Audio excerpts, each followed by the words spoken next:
श्री नरेंद्र मोदी। अभी कुछ ही पलों में प्रधानमंत्री जी यहां पहुंचने वाले हैं।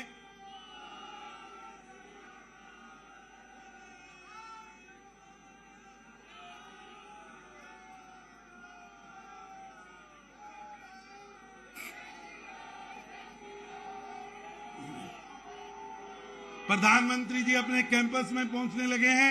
हम सब लोग जोर से मोदी मोदी मोदी मोदी मोदी मोदी मोदी मोदी मोदी मोदी मोदी मोदी भारत माता की, भारत माता की, वंदे वंदे वंदे वंदे।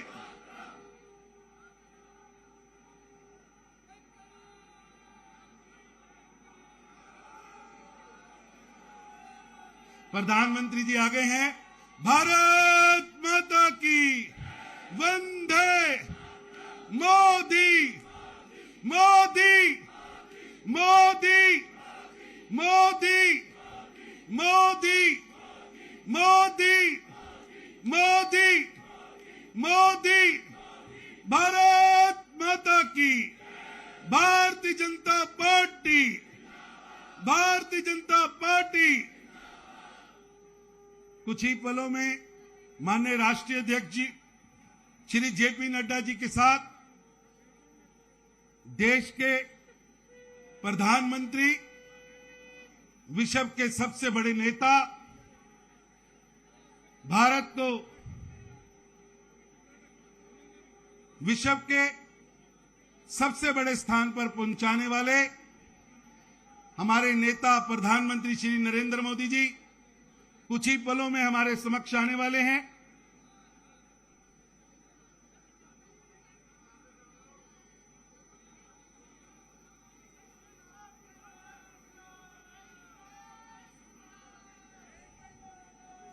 भारत माता की, भारत माता की, भारतीय जनता पार्टी,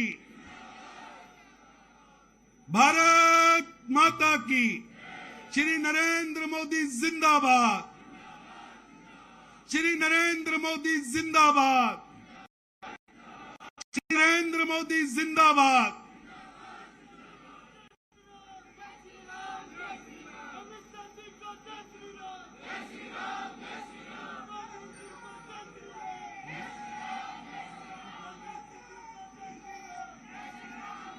भारत माता की, भारत माता की। उपाध्याय की प्रतिमा पर बीएल संतोष बीजेपी के संगठन महासचिव भी दिख रहे हैं। आपने वो भी देखा, बीएल संतोष बीजेपी के संगठन महासचिव। और बीजेपी संगठन के दम पर इतनी बड़ी जीत हासिल करती है और बीजेपी की जीत में जहां प्रधानमंत्री नरेंद्र मोदी का करिश्मा है एक जननायक के तौर पर, उसी तरह से जो है बीजेपी का संगठन और प्रधानमंत्री नरेंद्र मोदी अभिवादन करते हुए देखिए। मोदी मोदी मोदी मोदी मोदी मोदी। विक्ट्री का निशान बनाकर मोदी नरेंद्र मोदी विक्ट्री का निशान बनाते हुए प्रधानमंत्री और बीजेपी के राष्ट्रीय अध्यक्ष जेपी नड्डा कार्यकर्ताओं के अभिवादन को स्वीकार करते हुए।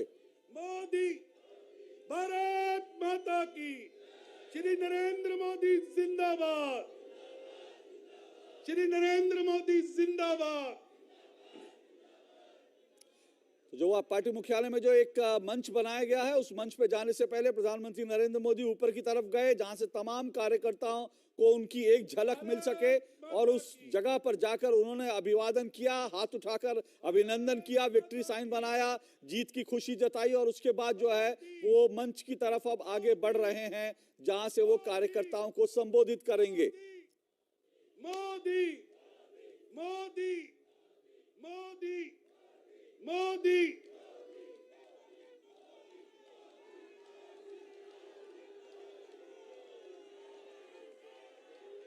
अमित शाह और नरेंद्र मोदी आपको दिख रहे होंगे। इन दोनों ने गुजरात में जिस तरह से लगभग 150 सीटों पर इन दोनों ने प्रचार किया और गुजरात के ये दो बड़े चेहरे, दो बड़े नायक, एक संगठन में, एक जो है चेहरे के रूप में, नायक के रूप में, और पीछे जो है अमित शाह संगठन को मजबूत बनाते हुए, और इन्होंने गुजरात की पूरी तस्वीर बदल कर रख दी है।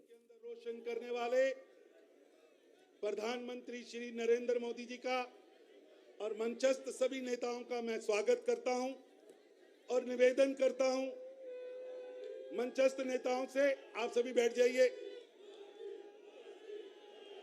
भारत माता की, श्री नरेंद्र मोदी जिंदाबाद।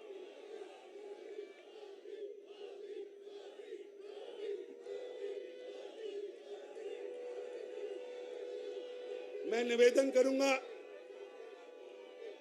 कि मंच सभी नेता आदरणीय प्रधानमंत्री जी का, जिन्होंने हर मोर्चे पर भारत का नाम रोशन किया, देश के रक्षक, देश को आगे बढ़ाने वाले, देश को विश्व की सबसे बड़ी शक्ति बनाने वाले, हम सब के मसीहा प्रधानमंत्री श्री नरेंद्र मोदी जी का, जिन्होंने इस विजय के अंदर मूल आधार, इस विजय का जो है, ऐसे हमारे नेता प्रधानमंत्री नरेंद्र मोदी जी का सभी मंचस्थ नेता स्वागत कर रहे हैं।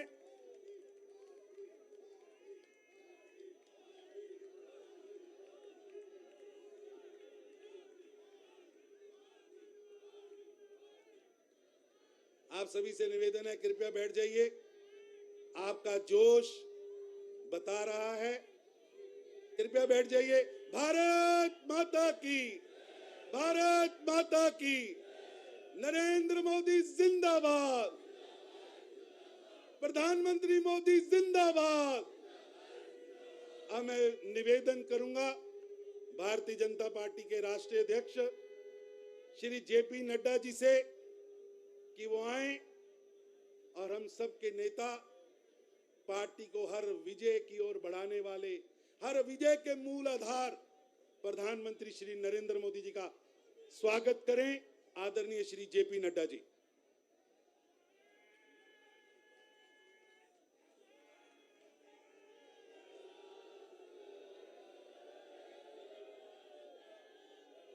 बोलिए भारत माता की, भारत माता की, भारत माता की। Bharatiya Janata party, Bharatiya Janata party, Bharatiya Janata party. Shri Narendra Modi ji, Shri Narendra Modi ji, Shri Narendra Modi ji. आज के इस विशाल विजय सभा में मंच पर उपस्थित हम सबके प्रिय नेता, भारत के यशस्वी प्रधानमंत्री सम्माननीय श्री नरेंद्र मोदी जी, मंचस्थ हमारे सभी वरिष्ठ नेता और यहाँ इतनी बड़ी संख्या में एकत्र आए, जोश से भरे हुए, ओतप्रोत होते हुए विजय के इस सभा में अपना योगदान करने के लिए दूर दूर से आए। आप सबकी ओर से और मैं अपनी ओर से और भारतीय जनता पार्टी के करोड़ों कार्यकर्ताओं की ओर से हम अपने यशस्वी प्रधानमंत्री श्री नरेंद्र मोदी जी का हार्दिक अभिनंदन करते हैं, स्वागत करते हैं।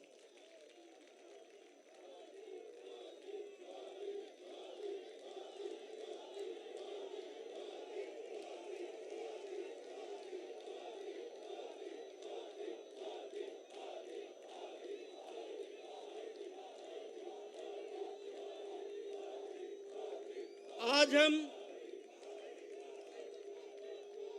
आदरणीय प्रधानमंत्री जी का अभिनंदन और स्वागत करते हैं। साथ ही साथ गुजरात की जनता, गुजरात के कार्यकर्ता और तमाम कार्यकर्ता जो इस चुनाव में हिमाचल प्रदेश में, दिल्ली में लगे, उन सबको भी मैं तहे दिल से बहुत बहुत बधाई देता हूं और उनका भी अभिनंदन करता हूं। ये हम सब के लिए खुशी की बात है और आज बड़ा ऐतिहासिक दिन है।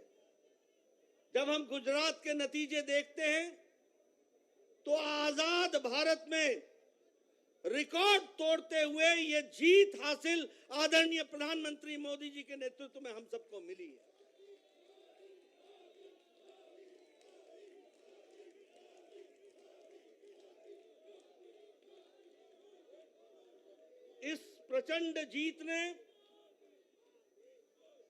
इस प्रचंड ऐतिहासिक जीत ने इस बात को स्पष्ट कर दिया है जिसकी नींव आदरणीय प्रधानमंत्री जी ने भारत की राजनीति में रखा है, और वह है विकासवाद, विकास की कहानी।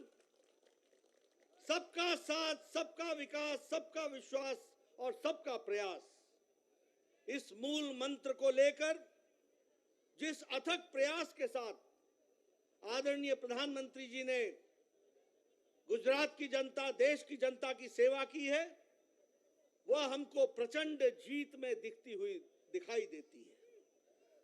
हम जानते हैं कि विकास के साथ साथ कल्याणकारी नीति गांव, गरीब, वंचित, पीड़ित, शोषित, दलित, समाज के अंतिम पायदान पर खड़ा व्यक्ति, उन सब के लिए जो आपने नीतियां बनाई, जो आपने कार्यक्रम बनाए, जो उनके दुख दर्द को समझा, जो उनके आंसुओं को पोंछने का आपने काम किया, उस गरीब के घर में रोटी मिल सके इसकी व्यवस्था की, उसके घर में अच्छा सा शौचालय हो जाए और वो जीवन इज्जत के साथ जी सके, इस यह परिवर्तन आपने ला करके दिखाया है।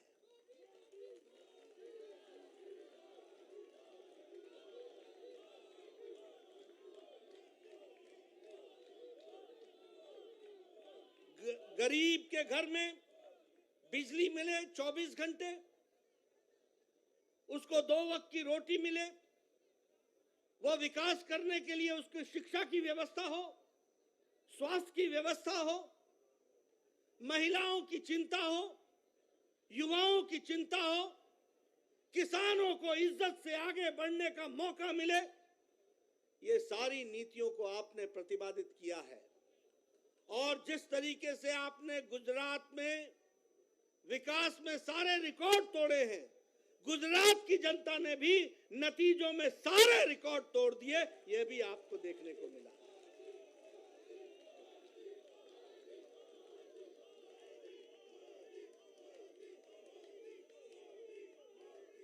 हमें मालूम है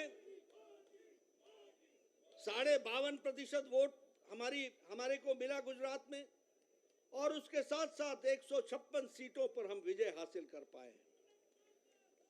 जहां तक कांग्रेस का सवाल है, पिछले चुनाव में 41.4 से घट करके 27.3% पर कांग्रेस आकर के खड़ी हो गई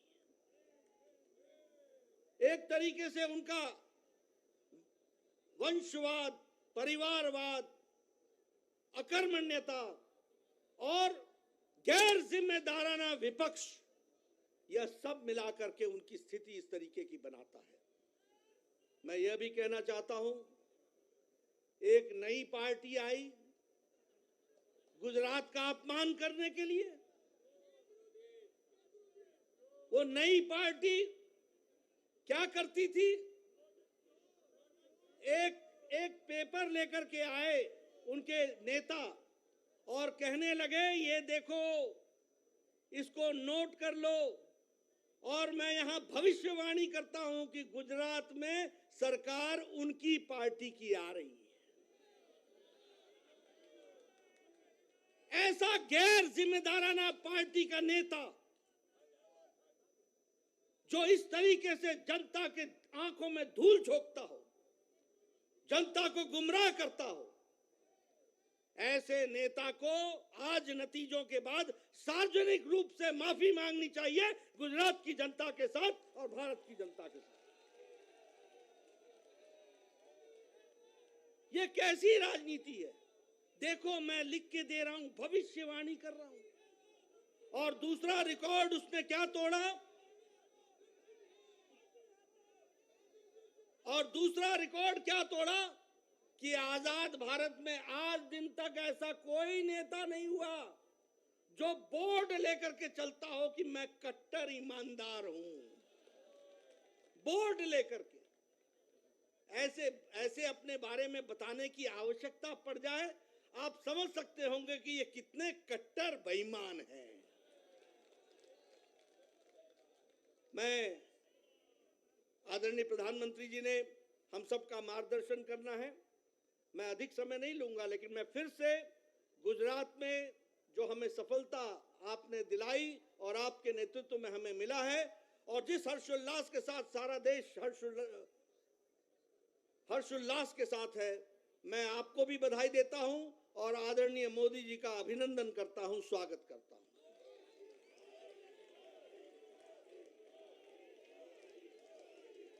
मित्रों,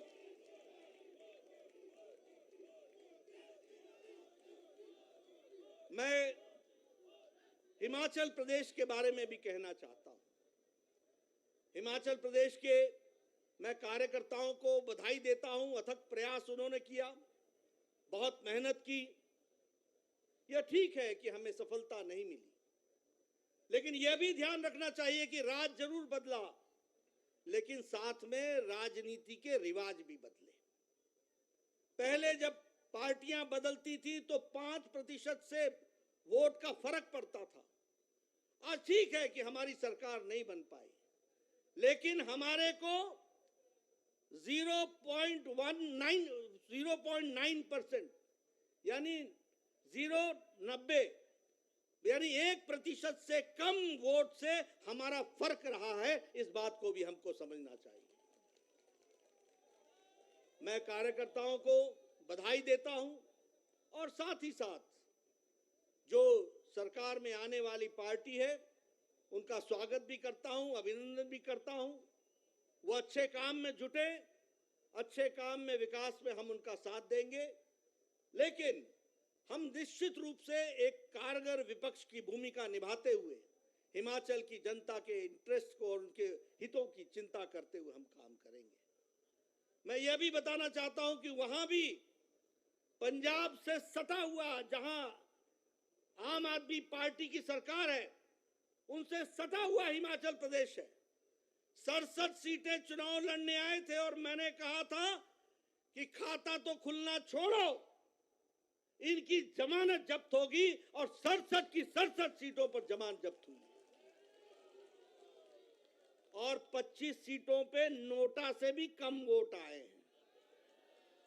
25 सीटों पे नोटा से भी कम वोट आए। मित्रों, अगर मैं दिल्ली की बात करूं, हमारे कार्यकर्ताओं ने बहुत मेहनत की, बहुत मेहनत की। मैं दिल्ली के कार्यकर्ताओं का अभिनंदन करता हूं, अभिवादन करता हूं। मैं ये भी बताना चाहता हूं कि यहां की दिल्ली की सरकार ने एमसीडी का 33,000 करोड़ रुपए जो एमसीडी को देने थे वो देने से वंचित रखा। मैं ये भी बताना चाहता हूं कि 720 करोड़ रुपए जो स्वास्थ्य के लिए देने थे, उससे देने से उन्होंने एमसीडी को वंचित रखा। मैं यह भी बताना चाहता हूं कि लगभग 450 करोड़ जो शिक्षा पे खर्च होना था, ये दिल्ली के हितकारी बोलते हैं अपने आप को, इन्होंने जितना दिल्ली का हित का खनन किया है वह आपके सामने रखना चाहता हूं। शिक्षा में भी 450 करोड़ रुपए जो एमसीडी को देना था वह देने से उन्होंने वंचित रखा। और इतना ही नहीं, जब म्युनिसिपल कॉर्पोरेशन ने कहा कि हम अपने बॉन्ड्स, म्युनिसिपल बॉन्ड्स बना करके हम जनता से पैसा उठाते हैं, हम मार्केट से पैसा उठाते हैं, लेकिन हम दिल्ली की जनता की सेवा करने के लिए आतुर हैं, तो उसका भी परमिशन यहां की दिल्ली की सरकार, जो दिल्ली विरोधी है, उसने नहीं दिया। इसके बावजूद भी हमारे कार्यकर्ताओं ने शानदार प्रदर्शन करते हुए एक शानदार तरीके से चुनाव को लड़ा और बहुत कम अंतर है। और मैं जरूर कहूंगा कि एक अच्छी विपक्ष की भूमिका हम निभाते हुए उसको भी हम आगे बढ़ाएंगे और उसको भी हम पूरा करेंगे। मैं मित्रों, आपके और आदरणीय प्रधानमंत्री जी के बीच में बहुत समय नहीं लेना चाहता। आज एक बाई इलेक्शन हुआ है जिसमें बिहार में हम कुर्नी में बाई इलेक्शन जीते हैं। यह चुनाव जब से जनता दल यूनाइटेड हमसे अलग हटी और महागठबंधन में गई और ये कहते थे कि अब ये गठबंधन का कोई तोड़ नहीं है, इस महागठबंधन को भी दूसरी बार हराते हुए कुर्नी की भी विधानसभा भारतीय जनता पार्टी ने एक तरफा जीती है। ये बिहार के आने वाले नतीजों के बारे में इंगित करता है, बिहार के आगे के चुनाव के बारे में इंगित करता है। ये दूसरा चुनाव है जब नीतीश जी आरजेडी से मिल गए और कहा कि ये तो अब बड़ा भारी कास्ट का अलायंस होगा। हम इनको भी ये बता देना चाहते हैं कि आदरणीय मोदी जी के नेतृत्व में चाहे उत्तर प्रदेश हो चाहे बिहार हो, मैथमेटिक्स नहीं चलता, केमिस्ट्री चलती है, प्यार चलता है और लोग विकास को वोट देते हैं, आदरणीय प्रधानमंत्री जी को वोट देते हैं। मित्रों, हम इसी तरीके से आगे बढ़ेंगे। आज आपके और प्रधानमंत्री जी के बीच में ज्यादा समय न रहता हुआ, आज सच में ऐतिहासिक दिन है जिस दिन आजादी के बाद गुजरात में हमने सारे रिकॉर्ड आदरणीय प्रधानमंत्री जी के नेतृत्व में तोड़े। और मित्रों, ये भी याद रखना कि प्रधानमंत्री जी ने जितनी अथक मेहनत चुनाव में करते हैं वो हम सब के लिए अनुकरणीय है, वो हम सब के लिए दिशा देता है, वो हम सबको बताता है कि किस तरीके से भारत की जनता को आगे बढ़ाने के लिए आदरणीय प्रधानमंत्री जी दिन रात काम करते हैं। मैं इन्हीं शब्दों के साथ पुनः उनका हार्दिक अभिनंदन करता हूं, स्वागत करता हूं और उनका जो मार्गदर्शन हमको मिलेगा, मैं विश्वास दिलाता हूं कि भारतीय जनता पार्टी के करोड़ों कार्यकर्ता आपके रास्ते पर चलेंगे और आपके माध्यम से देश को आगे बढ़ाने में अपना योगदान करेंगे। इन्हीं शब्दों के साथ बहुत बहुत धन्यवाद। भारत माता की, भारतीय जनता पार्टी, श्री नरेंद्र मोदी जिंदाबाद।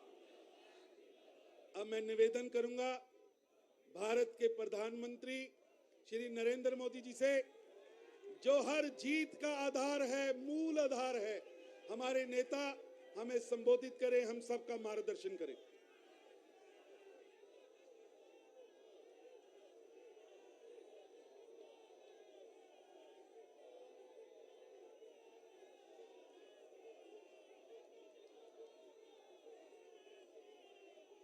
भारत माता की, भारत माता की, भारत माता की।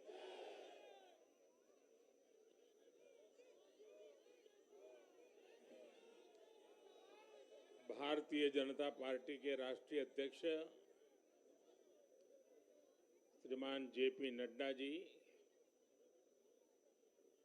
हमारे वरिष्ठ साथी श्री राजनाथ जी, श्री अमित भाई,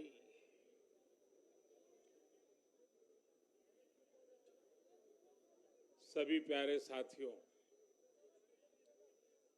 मैं सबसे पहले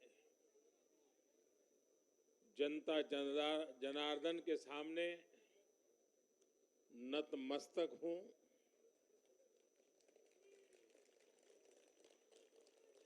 जनता जनार्दन का आशीर्वाद अभिभूत करने वाला है।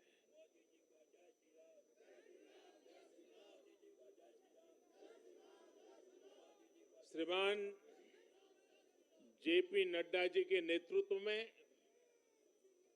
भारतीय जनता पार्टी के कार्यकर्ताओं ने जो परिश्रम किया है, उसकी खुशबू आज हम चारों तरफ अनुभव कर रहे हैं।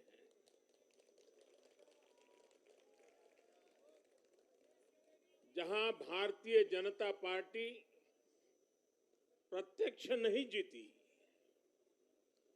वहां भाजपा का वोट शेयर भाजपा के प्रति स्नेह का साक्षी है।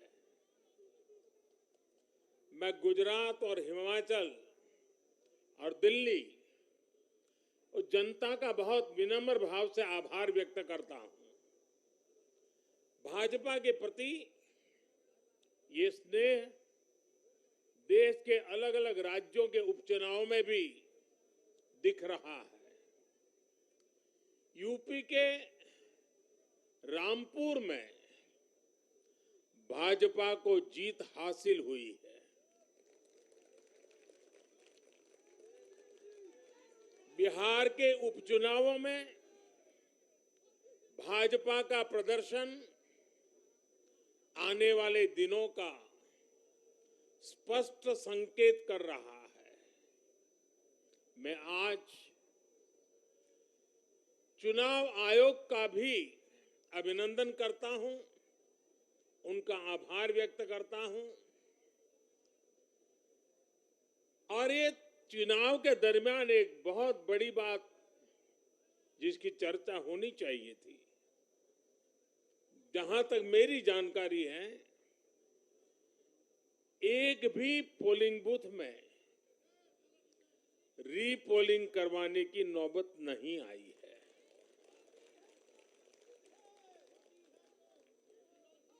मतलब कि सुख और शांतिपूर्ण रूप से लोकतंत्र की भावनाओं को पूरी तरह लेटर एंड स्पिरिट में स्वीकार करते हुए मतदाताओं ने लोकतंत्र के उस उत्सव को बहुत बड़ी ताकत दी है और इसके लिए भी चुनाव आयोग अभिनंदन का अधिकारी है। इस चुनाव में हिस्सा लेने वाले हर राजनीतिक कार्यकर्ता को, हर दल को भी मैं साधुवाद देता हूं। साथियों, आज मैं हिमाचल के हर मतदाता का भी बहुत बहुत आभारी हूं। जैसे अभी नड्डा जी बता रहे थे, हिमाचल के चुनाव में 1% से भी कम अंतर से ये हार जीत का फैसला हुआ है। 1% से भी कम। इतना कम अंतर से हिमाचल में कभी नतीजे नहीं आए हैं। हिमाचल में हर 5 वर्ष में सरकारें बदली हैं, लेकिन हर में जब बदलाव हुआ है, कभी 5%, कभी 6%, कभी 7%। जीतने वाले और हार वाले के बीच में अंतर रहा है।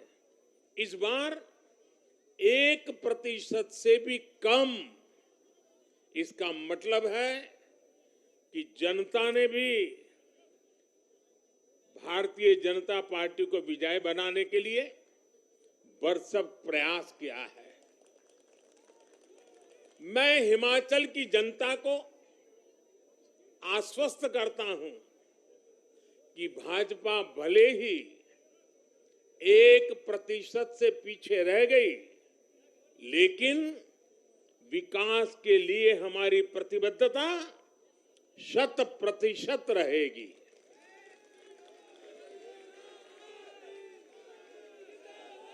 हिमाचल से जुड़े हर विषय को हम पूरी मजबूती से उठाएंगे और केंद्र सरकार के द्वारा हिमाचल की प्रगति का जो उसका हक है, उसमें भी कभी हम कमी नहीं आने देंगे।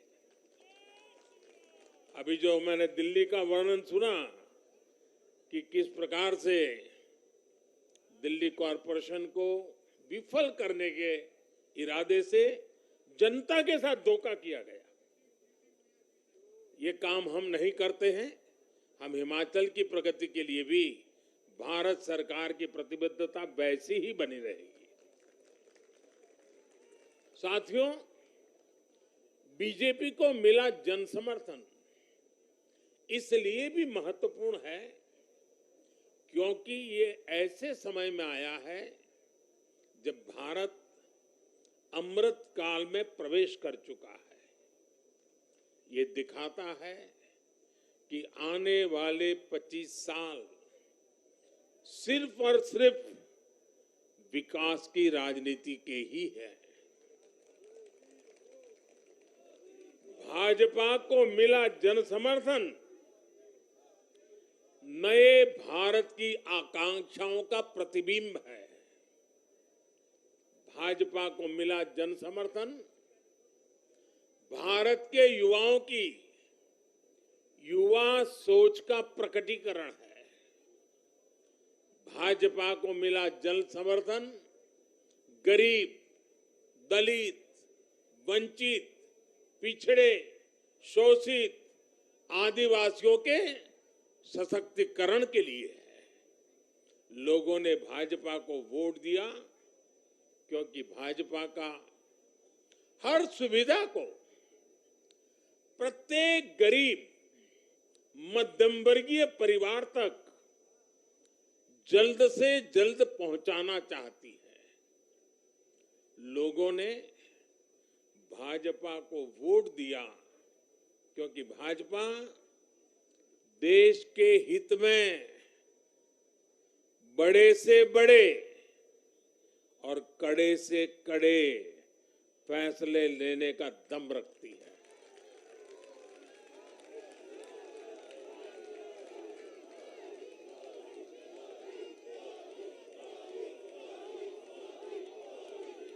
भाजपा का बढ़ता जन समर्थन ये दिखाता है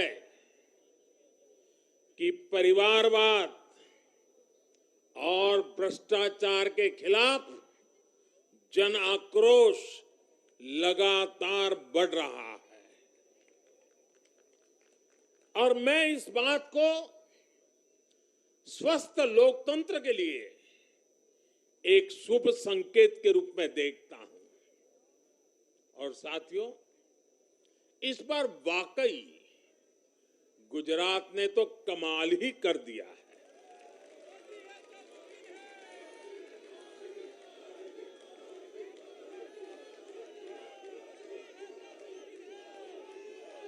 मैं नड्डा जी सहित सभी भाजपा कार्यकर्ताओं को बधाई देता हूं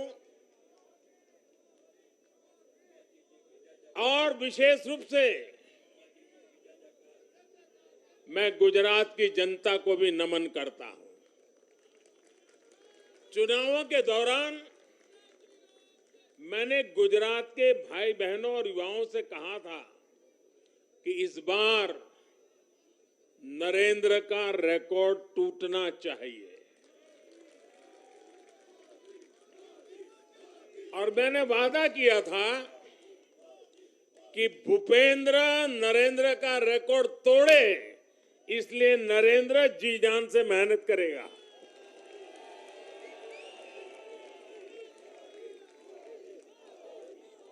और गुजरात की जनता ने तो रिकॉर्ड तोड़ने में भी रिकॉर्ड कर दिया। उसने गुजरात की स्थापना से लेकर के अब तक सारे रिकॉर्ड तोड़ दिए। गुजरात के इतिहास का सबसे प्रचंड जनादेश भाजपा को देकर गुजरात के लोगों ने नया इतिहास बना दिया है। 2.5 दशक से निरंतर सरकार में रहने के बावजूद इस प्रकार का प्यार अभूतपूर्व है, अद्भुत है। लोगों ने जाति, वर्ग, समुदाय और हर तरह के विभाजन से ऊपर उठकर भाजपा को वोट दिया है।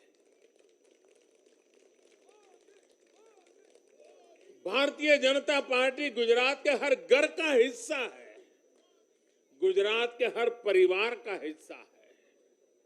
साथियों, इस चुनाव में गुजरात में 1 करोड़ से भी ज्यादा ऐसे वोटर्स थे जिन्होंने मतदान किया, लेकिन ये वो मतदाता थे जिन्होंने कभी भी कांग्रेस के कुशासन को, उसकी बुराइयों को देखा नहीं था।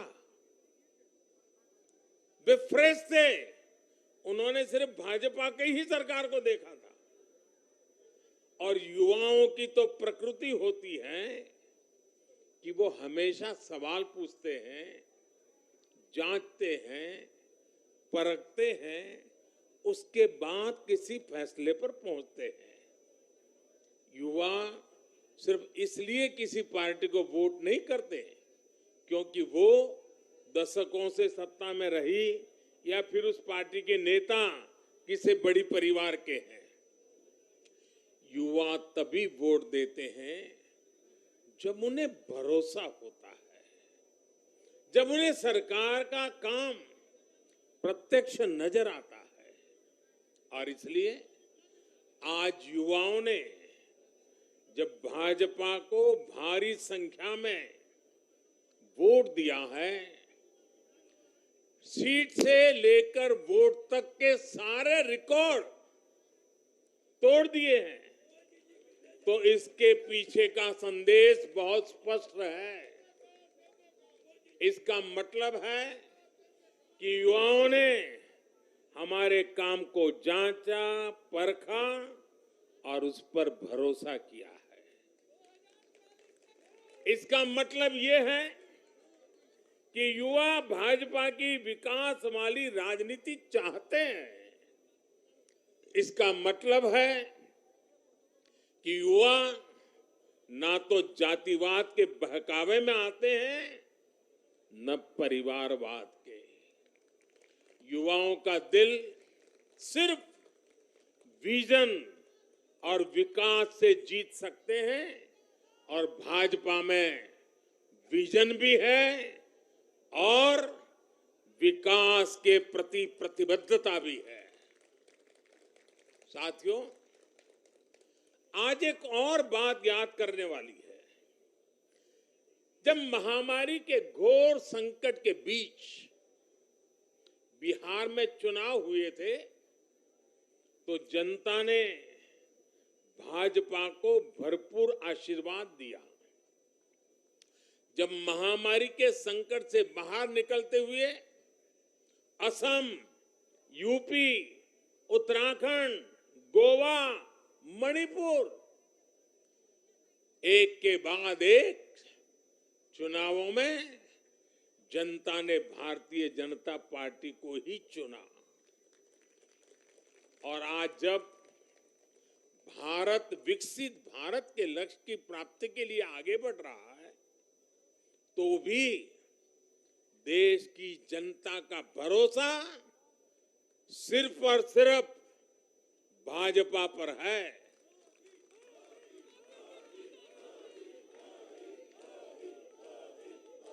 मैं बड़े बड़े एक्सपर्ट्स को भी ये याद दिलाना चाहता हूं कि गुजरात के इस चुनाव में भाजपा का आह्वान था, विकसित गुजरात से विकसित भारत का निर्माण। गुजरात के नतीजों ने सिद्ध किया है कि सामान्य मानवी में विकसित भारत के लिए कितनी प्रबल आकांक्षा है। संदेश साफ है, जब देश के सामने कोई चुनौती होती है तो देश की जनता का भरोसा भाजपा पर होता है। जब देश पर कोई संकट आता है तो देश की जनता का भरोसा भाजपा पर होता है। जब देश बड़े लक्ष्य तय करता है तो उनकी प्राप्ति के लिए देशवासियों का भरोसा भाजपा पर होता है। जब देश की आकांक्षाएं चरम पर होती हैं तो भी उनकी पूर्ति के लिए देश की जनता का भरोसा भाजपा पर ही होता है। साथियों, भाजपा के आज हम जहां पहुंचे हैं, राज्यों में हो, स्थानीय स्वराज्य की निकायों में हो या केंद्र में हो, ये ऐसे ही नहीं पहुंचे हैं। 5 पीढ़ियां जनसंघ के जमाने से तपस्या करते हुए परिवार के परिवारों खपते रहे, तब जाकर के ये दल बना है, तब जाकर के हम यहां पहुंचे हैं।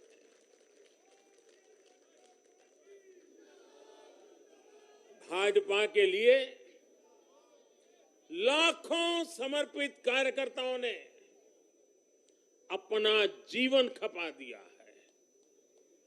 व्यक्तिगत सुख, व्यक्तिगत आकांक्षाएं, व्यक्तिगत खुशी, व्यक्तिगत महत्वाकांक्षा, व्यक्तिगत सफलता, इन सबको तिलांजलि देकर भाजपा का प्रत्येक कार्यकर्ता समाज और देश की सेवा करने में, समाज और देश को सशक्त करने में जुटा रहता है।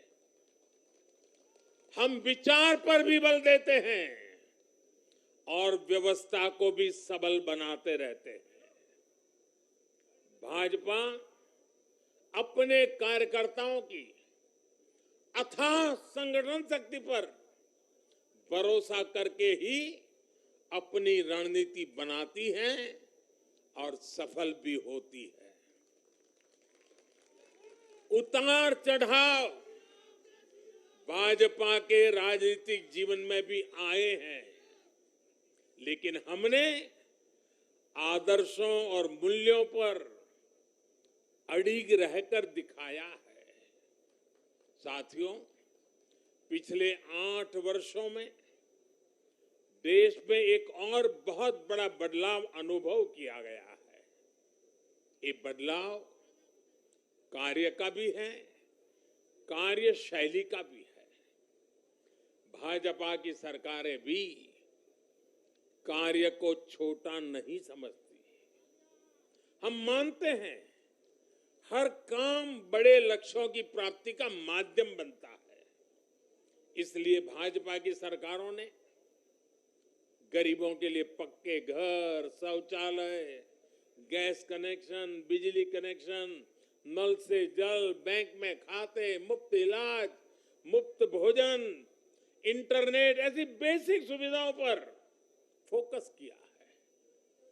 पहले की राजनीति में ये बहुत फैंसी विकास नहीं माना जाता था।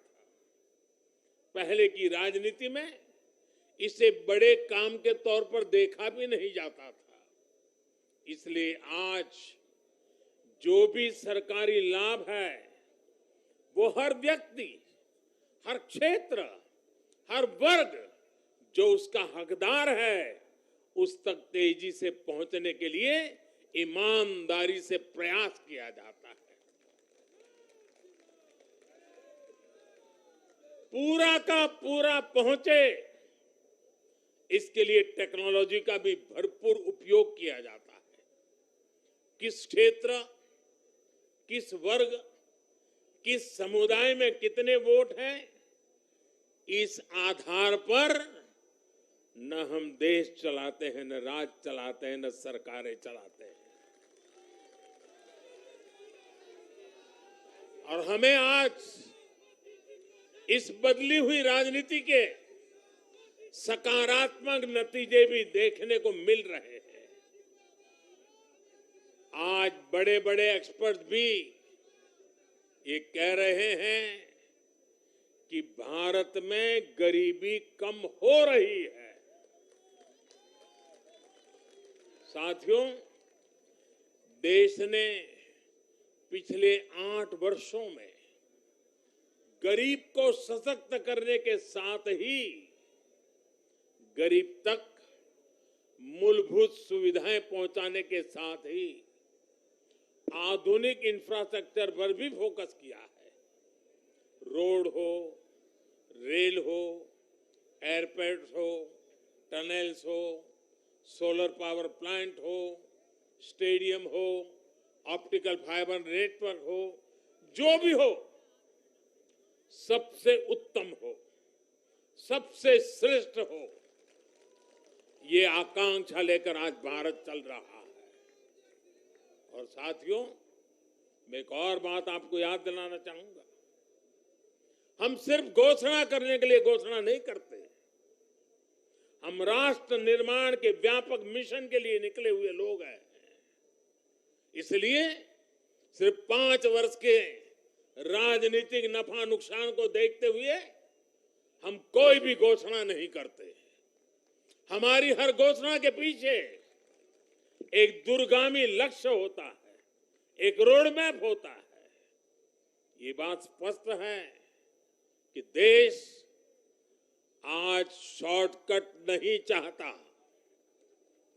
देश का मतदाता आज इतना जागरूक है कि क्या उसके हित में है, क्या उसके अहित में है, वो अच्छी तरह जानता है।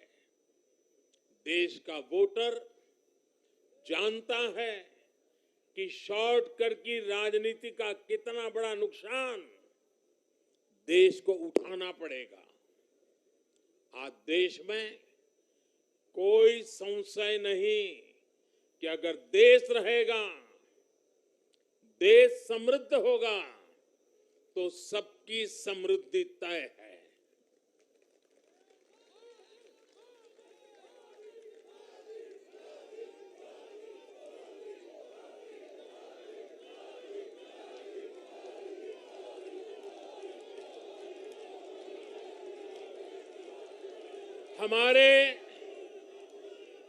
हमारे पूर्वजों के पास अनुभव का अगाध ज्ञान था और अनुभव के निचोड़ से कहावतें बनती थी। और हमारे यहाँ हमारे पूर्वजों ने हमें विरासत में दी हुई एक कहावत है, आमदनी अठन्नी और खर्चा रुपया। अगर ये वाला हिसाब रहेगा तो क्या स्थिति होगी, ये हम दुनिया में हमारे अड़ोस पड़ोस में आज भली भांति देख रहे हैं। और इसलिए आज देश बहुत सतर्क है। देश के हर राजनीतिक दल को ये याद रखना होगा कि चुनावी हथकंडों से किसी का भला नहीं हो सकता। साथियों, आज के जनादेश में एक और संदेश है। समाज के बीच दूरियां बढ़ाकर राष्ट्र के सामने नई चुनौतियां खड़ी करके जो राजनीतिक दल तत्कालिक लाभ लेने की फिराक में रहते हैं, उन्हें देश की जनता, देश की युवा पीढ़ी देख भी रही है और समझ भी रही है।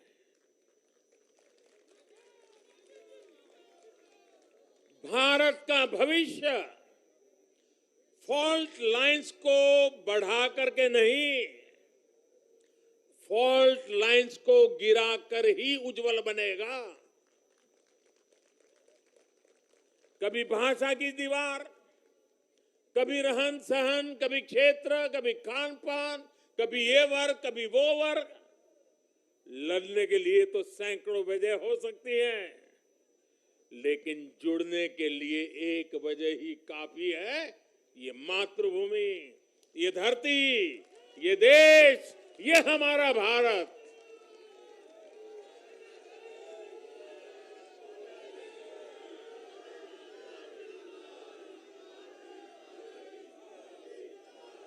जीने के लिए और मरने के लिए इससे बड़ी वजह कोई और नहीं हो सकती। इसलिए हमें देश प्रथम, इंडिया फर्स्ट की भावना के साथ आगे बढ़ना है।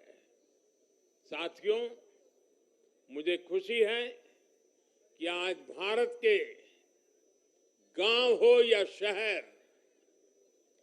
गरीब हो या मिडिल क्लास, किसान हो या श्रमिक, सभी की पहली पसंद भाजपा है।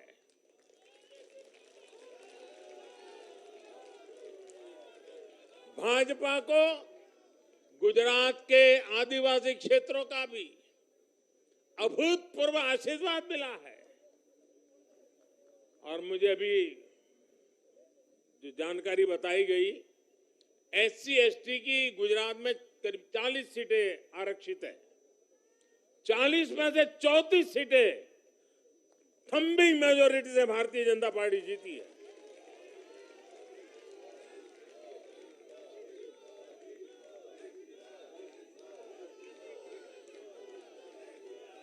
आज आदिवासी भाजपा को अपनी आवाज मान रहे हैं। आज भाजपा को आदिवासी समुदाय का जबरदस्त समर्थन मिल रहा है। इस बदलाव को पूरे देश में महसूस किया जा रहा है। ऐसा इसलिए हो रहा है क्योंकि दशकों तक जिन आदिवासियों की आकांक्षाओं को नजरअंदाज किया गया, वो अब देख रहे हैं कि भाजपा लगातार उनकी उम्मीदें पूरी करने में जुटी है। ये भाजपा ही है जिसके प्रयासों से देश को पहली आदिवासी राष्ट्रपति मिली है। ये भाजपा ही है जिसने आदिवासी कल्याण के लिए बजट बढ़ाया और आदिवासी क्षेत्रों में विकास को रफ्तार दी। भाजपा सरकार ने ऐसे अनेक कदम उठाए हैं जिससे आदिवासी समुदाय के लोगों को आर्थिक रूप से मजबूत बनाया जा रहा है। देश भर में आदिवासी स्वतंत्रता सेनानियों के म्यूजियम बनाकर भाजपा आजादी के उन वीर योद्धाओं को सम्मान दे रही है। भगवान बिरसा मुंडा के जन्मदिन को भाजपा सरकार में ही जनजातीय गौरव दिवस घोषित किया गया है। हमारे इन प्रयासों ने आदिवासी युवाओं को उनके स्वाभिमान को ऊंचा किया है। आज भाजपा आदिवासियों को सशक्त करने के लिए हर संभव प्रयास कर रही है। साथियों, आजकल हर चुनाव नतीजों के बाद ये चर्चा भी बहुत होती है कि देश की माताएं, बहनें, बेटियां भाजपा पर इतना आशीर्वाद क्यों बरसाती है।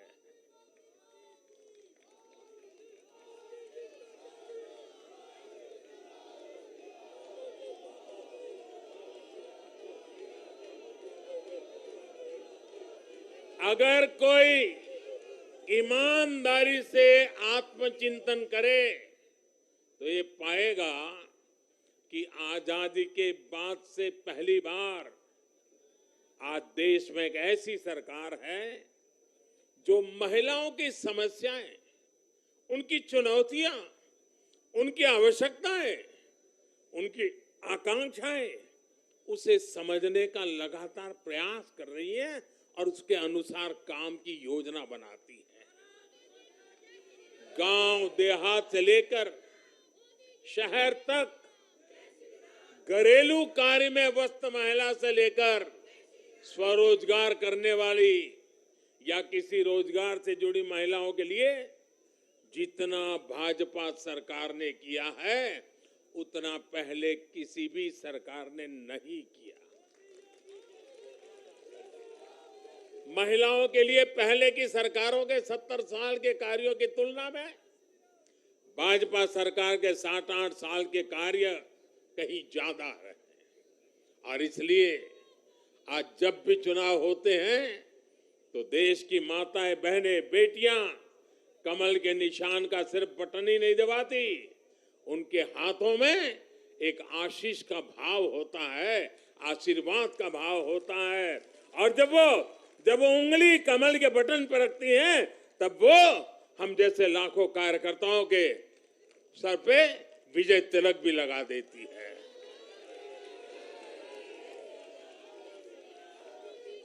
महिलाओं के मुद्दे भाजपा के लिए चुनावी मुद्दे नहीं है, बल्कि भाजपा की हर योजना का वो प्राण तत्व है। महिलाओं का जीवन आसान बनाना हो, महिलाओं को ज्यादा से ज्यादा रोजगार के, स्वरोजगार के अवसर मुहैया कराना हो, ये भाजपा का कमिटमेंट है। मैं इसे अपनी सरकार का सौभाग्य मानता हूं कि हमें महिला सशक्तिकरण के लिए इतना कुछ करने का मौका देश की जनता ने दिया है। साथियों, आने वाला समय देश के लिए, हम सभी के लिए बहुत महत्वपूर्ण है। सबका साथ, सबका विकास, सबका विश्वास और सबका प्रयास, इस भावना पर आगे बढ़ते हुए हमें विकसित भारत के लिए काम करना है। हमें मिलकर एक दूसरे के साथ काम करना है। आइए, नागरिक के रूप में हम विकसित भारत के संकल्प के साथ जुड़े, विकसित भारत के इस अभियान से जुड़े। और मैं फिर एक बार देश भर के लाखों कार्यकर्ताओं को 5-5 पीढ़ी की तपस्या को आगे बढ़ाने के लिए हृदय से धन्यवाद करता हूं, अभिनंदन करता हूं। मैं जनता जनार्दन को भी प्रणाम करता हूं। उनके निरंतर आशीर्वाद हमारे लिए नित्य नूतन ऊर्जा बन जाते हैं। ये निरंतर समर्थन हमें सात्विक भाव से, सेवा भाव से, समर्पण भाव से कार्य करने की शक्ति देता है। जब हमें जनता जनार्दन का आशीर्वाद मिलता है तो हमें अधिक परिश्रम करने की प्रेरणा जगती है, अधिक पुरुषार्थ करने का संकल्प जगता है और संकल्पों को सिद्ध करने के लिए जीवन खपा दे करके सिद्धि तक पहुंचाने के लिए हम लगे रहते हैं, क्योंकि जनता जनार्दन, इसे हम ईश्वर का रूप मानते हैं। और यही सामर्थ्य, यही शक्ति एक सेवक के भाव से, सेवा भाव से, समर्पण की अप्रतिम राह को पकड़ते हुए चलते रहना, चलते रहना, चलते रहना, चरैवेति चरैवेति चरैवेति, इसी मंत्र को लेकर के हम चल रहे हैं। भाइयों बहनों, इस चुनाव में अब बहुत लोगों को जानने पहचानने का भी अवसर मिल चुका है। पिछले कुछ चुनावों का एक बड़े कैनवास पर एनालिसिस करना चाहिए कि जो अपने आप को न्यूट्रल कहते हैं, जिनका न्यूट्रल होना जरूरी होता है, वो कहां खड़े होते हैं, कब कैसे रंग बदलते हैं और कैसे कैसे खेल खेलते हैं, वो अब देश को जान लेना बहुत जरूरी है, बहुत जरूरी है। उत्तराखंड का इतना बड़ा चुनाव हुआ, कितनी जमानतें जब्त हुई, किसकी हुई, कोई चर्चा नहीं।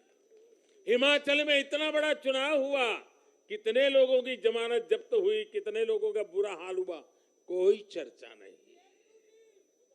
भाइयों बहनों, उन लोगों को भी जानना चाहिए, पहचानना चाहिए कि ये भी ठेकेदार है।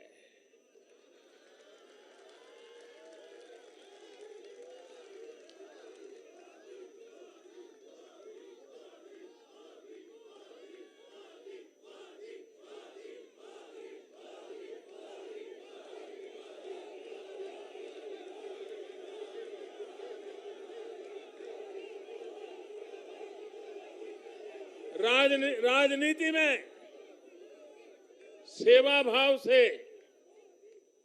एक मुख्य सेवक की तरह काम करना, वो जैसे डिस्क्वालिफिकेशन माना जा रहा है। क्या नौबत आई है, ये कैसे नए मापदंड लगाए गए हैं, अब देखिए, मुझे खुशी हो रही है कि हमारे गुजरात के सीएम भूपेंद्र भाई पटेल करीब करीब 2 लाख वोटों से जीते हैं। असेंबली सीट पे लोकसभा में भी कोई 2 लाख से जीते तो बहुत बड़ी बात मानी जाती है। असेंबली में करीब करीब 2 लाख वोट से जीतना, लेकिन ठेकेदारों का, उनका तराजू कुछ और है। और इसलिए भाइयों बहनों, हमें निरंतर विपरीत इन जुल्मों के बीच में आगे बढ़ना है। हमें अपनी सहन शक्ति को बढ़ाना है, हमें अपनी समझ शक्ति को बढ़ाना है, और हमें हमारे सेवा भाव का विस्तार भी करना है, हमारे सेवा भाव की गहराई भी बढ़ानी है, और सेवा भाव से ही जीतना है। क्योंकि जो जहां बैठा है वो बदलने वाला नहीं है, उसका इरादा नेक नहीं है जी। और इसलिए हमारी कसौटी है, हर पल हमारी कसौटी है। और मैं तो कभी कभी मानता हूं, और खास करके 2002 के बाद मैं विशेष रूप से मानता हूं, शायद मेरे जीवन का कोई पल ऐसा नहीं गया, कोई कदम ऐसा नहीं रहा जिसकी धज्जियां न उड़ा दी गई हो, जिसकी आलोचना नहीं, धज्जियां उड़ा देना, बाल नोच लेना। लेकिन इसका मुझे बहुत फायदा हुआ, क्योंकि मैं हमेशा सतर्क रहा। हर इस प्रकार की बुरी प्रवृत्ति से कुछ न कुछ सकारात्मक खोजता रहा, खुद में बदलाव लाता रहा, सीखता गया, बढ़ता गया। और जिन लोगों को चारों तरफ से उछालने वाले लोग रहते हैं, कंधे पर बिठा करके नाचने वाले लोग हैं, उनसे सुधरने की भी संभावना नहीं होती है। वो तो जो है वहां से भी बिगड़ेंगे। और इसलिए आलोचनाओं ने भी हमें बहुत सिखाया है। हर आलोचना में से हमारे काम की चीज हमें खोजते रहना है, हमें अपनी शक्ति को बढ़ाते रहना है, और कठोर से कठोर झूठे आरोपों को सहने का सामर्थ्य भी बढ़ाना होगा साथियों, क्योंकि अब जुल्म बढ़ने वाला है। अब मान के चलिए, मुझ पर भी बढ़ने वाला है, आप सब पर भी बढ़ने वाला है, क्योंकि ये सहन नहीं कर पाएंगे, ये पचा नहीं पाएंगे।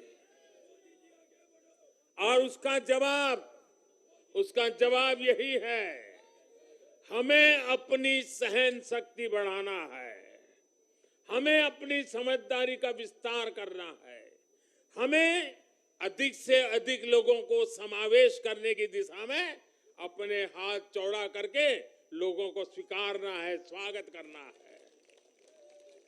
सकारात्मक रास्ता, सेवा भाव का रास्ता, समर्पण का रास्ता, यही मार्ग हमने चुना है, वही मार्ग हमको यहाँ पहुंचाया है। और आगे भी हमारे पुरुषार्थ से, परिश्रम से देश की आकांक्षाओं वाला ये देश भी बनेगा।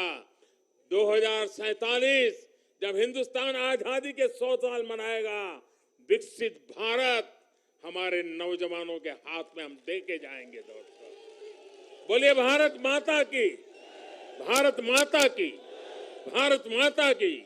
बहुत बहुत धन्यवाद।